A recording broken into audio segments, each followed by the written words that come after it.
Good evening.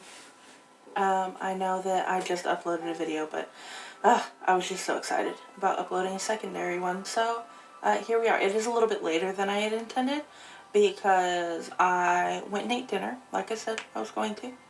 And then I went outside because some of the kids that I'll have to explain that later, but the kids tore out the rose bushes for me because I didn't want them there.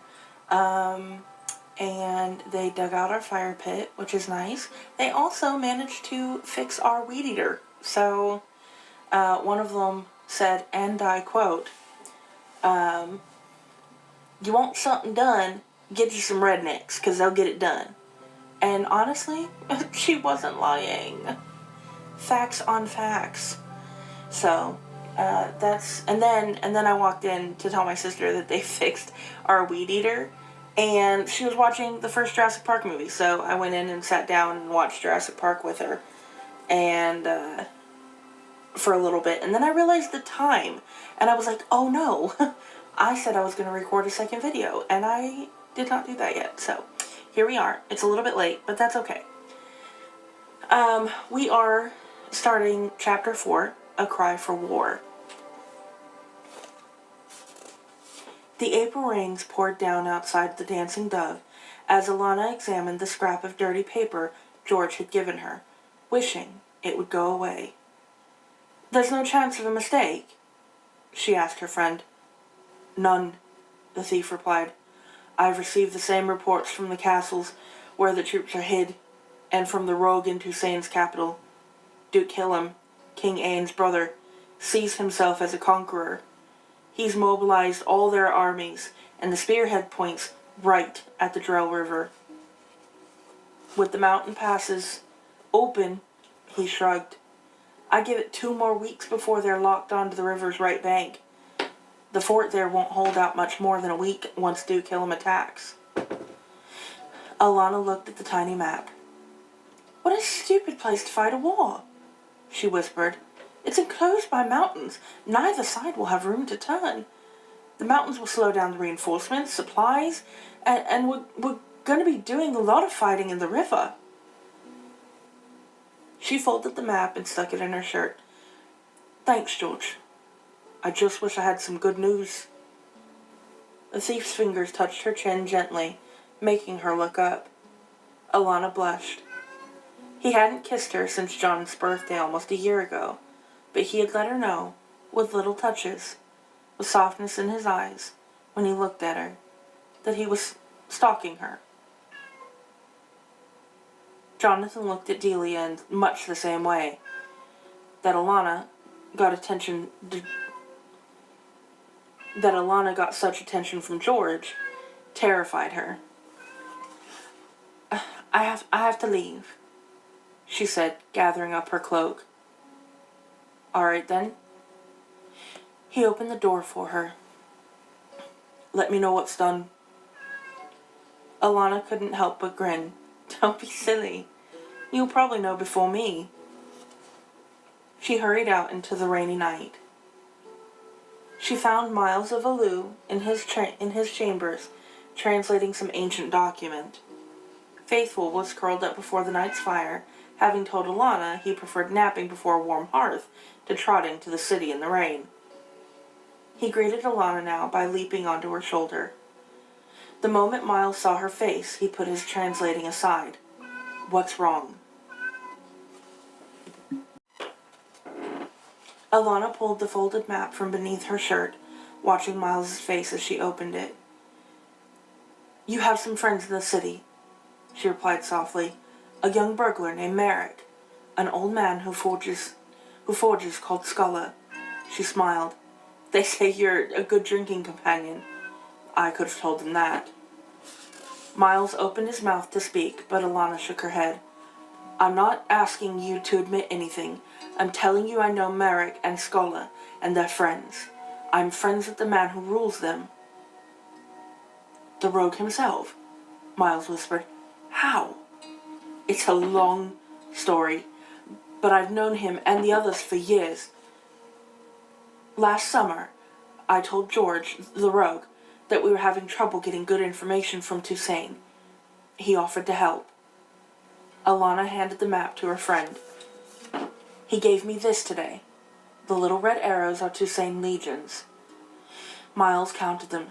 20! At 100 per legion. 2,000 foot soldiers. The blue arrows are units, 10 armed knights each. 150 in all. Miles looked at the map, rubbing his forehead wearily. They've quartered in these castles and towns? Alana nodded.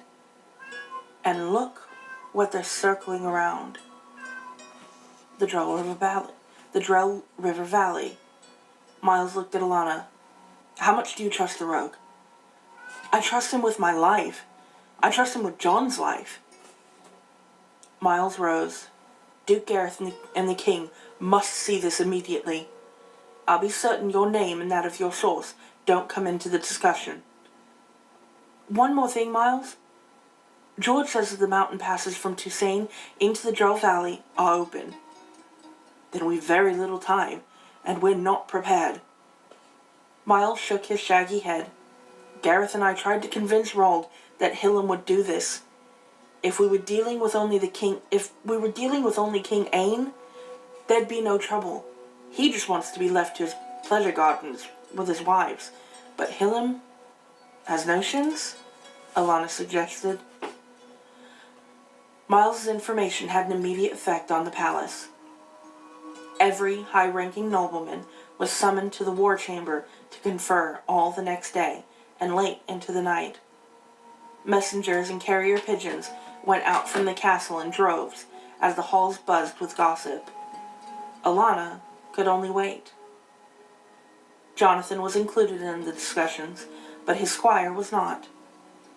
She was reading in her rooms late the next night when the prince returned at last. He shook his head when she gestured towards a chair. I'm for bed, he said. I just wanted you to know. It's war.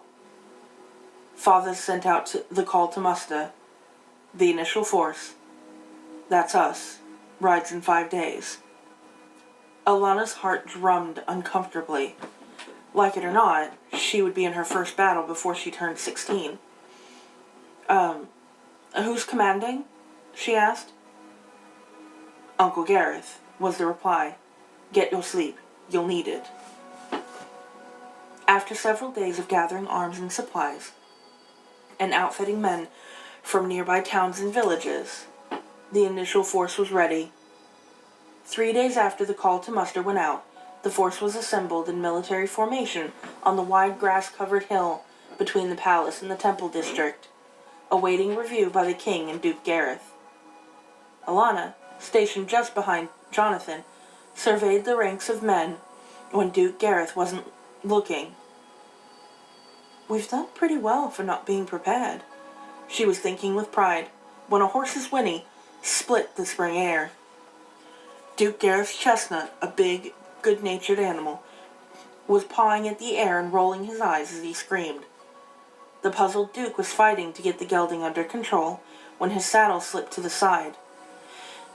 Gareth of Naxon fell heavily, dangerously close to his horse's thrashing hooves.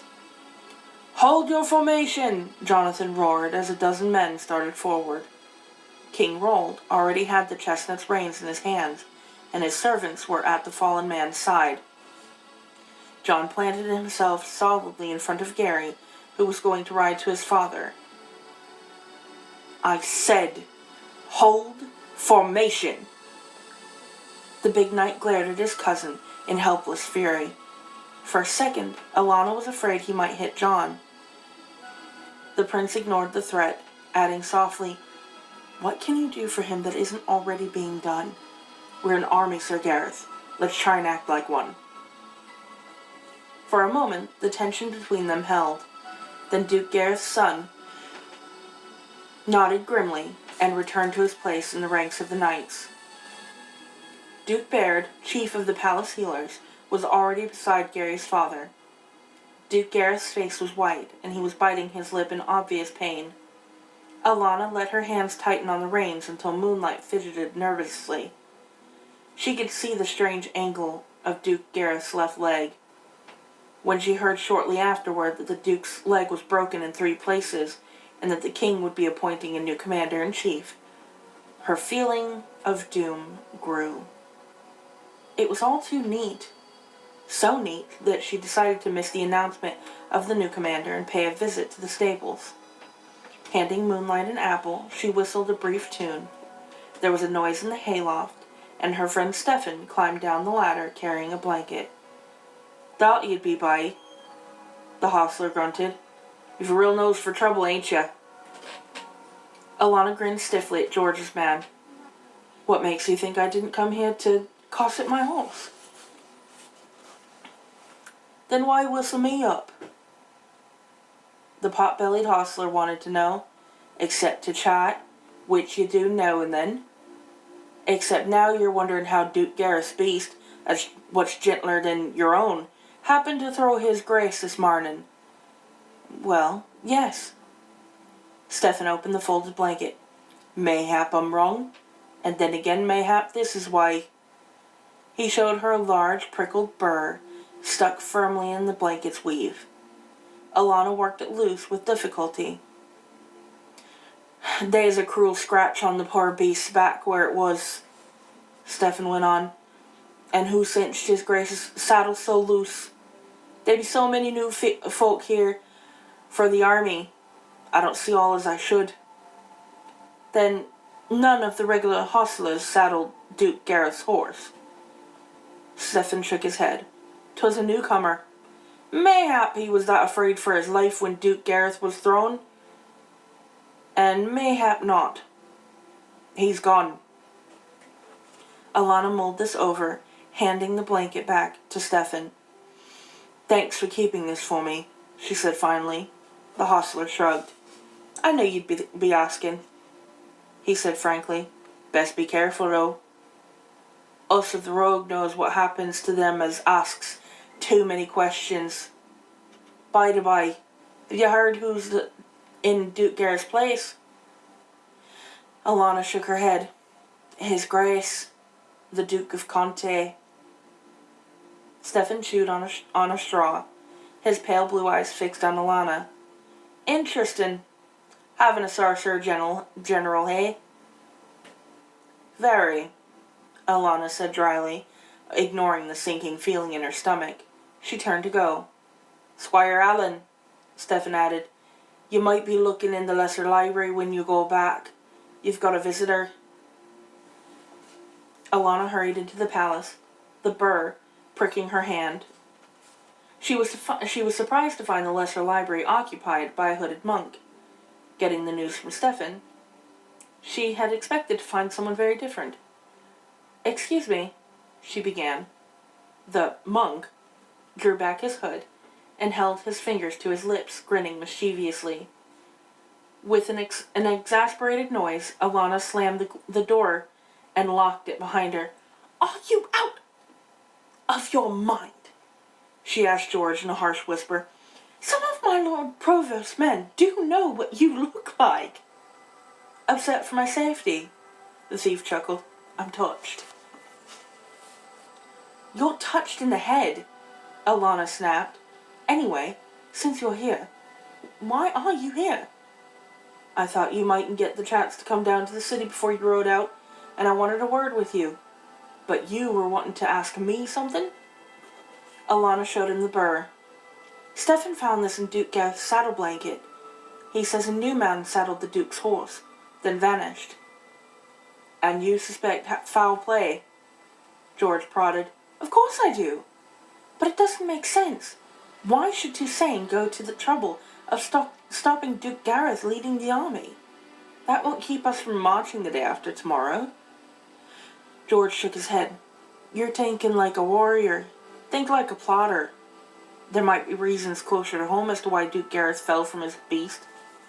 "Closer to home?" Alana asked. "Who benefits?" George wanted to know. "And stop thinking of fighting. Start thinking of power. Who gains the most power from his Grace's accident?" Alana, about to report that no one gained, remembered the man King Rold had appointed to Duke Gareth's place. Suddenly she swayed. feeling ill. Not a commander you'll be trusted in the field, is he? The thief asked softly. Alana was trembling. I have to think about this. George nodded. Think on it all you may please, he said, and watch where he places Jonathan and those loyal to Jonathan. He smoothed a hand over her coppery hair. Would that I didn't have to stay here and keep my own in line. I mislike sending you there with no one to help, but there's nothing for it. I'd be a dead rogue if I turned my back on my folk for as long as you'll be gone. A week or two maybe, but not a month or more. Alana smiled at him, wishing he could go with her. Things were always clearer when George was around. I'll be all right, she said with false assurance. Faithful will be with me, and if things get bad, I'll go to Miles. He's smart enough for the three of us. George smiled down at her, his hazel eyes still worried. That he is. 'Twill have to do. Watch for more accidents. I don't think he wants to hurt me, Alana demurred. Just learn my secrets. I believe he wants you out of the way before he goes further with his plans. Alana had to laugh. What threat could I possibly be to him? No, I'm not as suspicious as you are, George. It must come from your line of work. Sensing she wanted to change the subject, George shrugged. Mayhap when John is king, I'll be giving up my work. Alana stared at him. You're joking, surely. The tall thief sank into a chair, watching her intently. I'm thinking of turning respectable and taking me a wife. Alana gave an ungentlemanly snort. I like that. He never looked away from her. Things look different as a man gets older. Alana sat on a table, swinging her feet. I'm just having trouble seeing you turn decent citizen. Who will you give your collection of ears to? And what trade will you take up? Jewel selling? Returning what you stole for free, of course. I'm in no hurry. King rolled his young man still, you see, he went on. I'm waiting for my chosen bride to grow up. She couldn't be some citizen's daughter, could she? She must be a free soul who knows my past, who doesn't care for what's proper and what's not. Someone who wouldn't scream at when she opened my treasure and found the collection you mentioned. Alana wiped sweaty palms on her tunic. She had a feeling she knew what he was leading up to, and she wished that he would stop. Good luck, George. I don't think a woman like that exists. George stood, gripping her shoulders. He pulled her off the table. I've already found her, and you know it well. Alana glared up into his face. You think highly of yourself, she snapped. I'm the daughter of a noble. He laughed softly. Does that truly stand between us, Alana? If you loved, would you care what birth or wealth? Like must wed like, Alana whispered. She wanted to run, hard and fast, and she couldn't. If he was no sorcerer, what was this spell he was weaving around her? There are more important things than birth. What good will a well-born husband be when you take up your shield? No husband at all will do me the most good.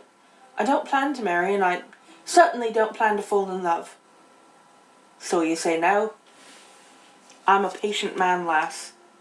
If need be, I'll wait years. And I'll not speak of this to you again. I only wanted you to know I'm yours, to command. He grinned. Alana tried to push away. Her heart was thumping rapidly, and she felt giddy. She couldn't let this go any further. We can go on being friends like before? Friends. And good ones, I trust. Confess it, lass. You'd miss me sorely were I not about. Alana made the mistake of looking up into his laughing eyes. That was the problem, right there. She was not nearly ready for what she saw in his face. She looked down, afraid. I won't let it ruin our friendship, George, she whispered. And I won't speak of it again till you ask it. Look at me, Alana. Alana looked up. George kissed her, pulling her close. His mouth was warm and comforting. Alana had not forgotten the last time, and she had discovered that she liked his kisses. Relaxing, she let her friend hold her tightly. George pushed her away, 2 spots of color burning on his cheeks. This goes too far, he rasped. I only wanted you to know how I feel before you go marching off to some battlefield. Alana blushed. You pick a funny way to say goodbye, George. He lifted a quizzical eyebrow. Do I? Sweethearts all over the realm say goodbye in just this fashion. He kissed her once more, firmly, then went to the door, pulling up his hood. George? She called softly as he released the lock. I'll be back, and we're still friends. He nodded and left, leaving her with far more than a loose saddle and a burr to think about. The next day, Duke Roger called a meeting of his commanders. This time, Alana was present. She was relieved to learn that Gary and Rawl would be among the knights in Jonathan's personal unit, and still more relieved to know that Alex and Joffrey would be with Roger at the fort. She and Alex were friendly once more, but she had never forgotten their duel. She did not feel so easy when she saw where Duke Roger planned to position Jonathan's command. The Duke stood before a large detailed map of the Drell Valley. In the center, where the fields lining the river were the widest, blue crosses clustered along the right bank indicated the Toussaint troop camp. As you can see, Roger told them, pointing to the crosses, the enemy is in place across the river, from Fort Drell. Roger indicated the square on the left bank that represented the fort. The bulk of our army will be stationed there, around and within the fort. Lord Imra of Legan's command will be concentrated above the fort, to the bend of the river below the Drell Falls. Below the fort, Earl Hamrath of King's Reach will hold the bank down to the rapids at the end of the valley. Since the cliffs and the rapids are impassable at this time of year, we anticipate little trouble for Hamrath's men. At the falls themselves, Roger's fingers moved north once more, picking out the upper end of the valley. We have an interesting situation. The river here is broad and shallow, although the current is quite strong. A determined enemy could cross, although there's no room on the right bank for a proper camp because of the cliffs. Raiders would have to escape the notice of every lookout above the fort. But with a foggy night and cunning, there is danger. I've decided to place Prince Jonathan and his knights just below the falls. Imra of Legan is within call if trouble arises, and for foot soldiers I'm sending the present garrison of Fort Drell. They are a little battle-worn, but they're brave men. Of course, we should see any enemy movement well in advance of any attempt to cross, so I feel this gives my young cousin an excellent command post without placing him in undue danger. Alana, standing behind Jonathan's chair, could feel the prince stiffening with anger. She shot a glance at the king. Roald was nodding approval. Duke Gareth had planned to keep John with him at the fort so the prince could witness firsthand how war is waged. But Roger obviously did not feel this was necessary. The Duke of Conte went on. Since this is my cousin's first command, Sir Miles will be his advisor.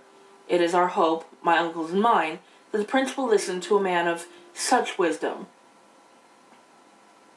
And very little battle experience, Alana heard Miles mutter in his beard. We have but one thing to add, the king said, rising. Until we have fully thought through the moral issues of our holding the right bank of the Drell, which was Toussaint's until our honored father's time, You have our royal command to defend the left bank of the river only. You may not cross in pursuit or in seek of active battle. The commander stirred and murmured, Not cross the river? Not drive the Tusain back to their own border? The king's voice flickered out like a lash. We fight for the left bank only. See to it. They all rose and bowed as the king left the room.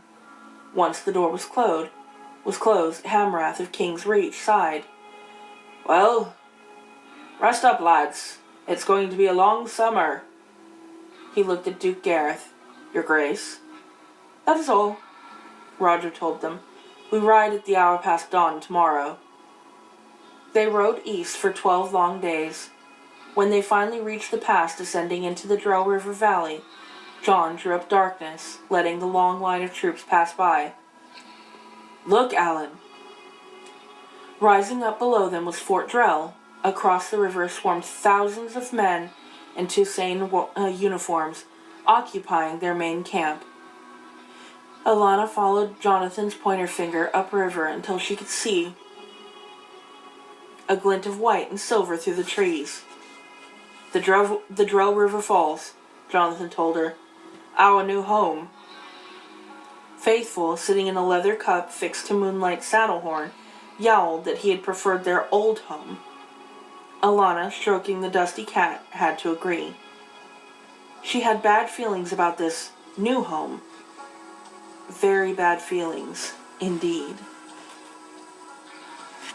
Alrighty.